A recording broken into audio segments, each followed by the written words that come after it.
Buona Pasqua. Barely 2 weeks into his reign, Pope Francis, as he celebrated his first Easter Mass, is putting distance between himself and his predecessor. For one thing, the new Pope probably would not like the term reign. He already has done several things to show he's against the imperial nature of the papacy. He's indicated, for example, that he prefers the title of Bishop of Rome, simpler and less majestic than Pope or His Holiness. There are plenty of other signs of a different approach, the broad smile and the wave as if he's identifying with specific people in the crowds, and the very conscious effort shown once again on Easter Sunday to reach out and touch the faithful.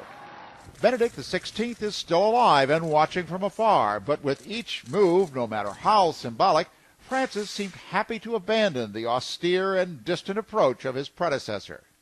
If differences have come up between the two popes, it's not been before the cameras. In addition to their face-to-face meeting, they've had several phone conversations, including one this week that the Vatican spokesman described as intense. There are the stylistic differences that set Pope Francis apart from Benedict, the Iron Cross and the more common dress. And there's already been one substantive change that has annoyed traditionalists, the way he included 2 women in a Holy Week ceremony representing the moment when Christ washed the feet of his 12 disciples, all men. Was the new pope hinting that he was intending to elevate the role of women in the church? It was something that raised hopes among Catholic women at the Easter Mass, even if some remain skeptical that he can or will be able to bring about major change.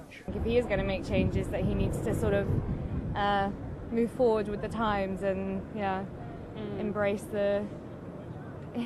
today as it is and stop trying to, implement old ideas. Still, as much as many Catholics, especially in the developed world, would like to see a more modern church, Pope Francis follows a pontiff who did not. Disagreeing on philosophical issues may be one way the new pope can prove he's different from his predecessor, but a more immediate and visible way will be how he handles the festering problems of managing the Vatican, how he'll address the personnel changes many feel are necessary to firmly and finally deal with the sex scandals involving the clergy and charges of financial misdeed. Vatican experts say the real test of the new pope begins now that the ceremonies are over, a test of whether he really can change the ancient institution he now runs. Jim Bitterman, CNN, Rome.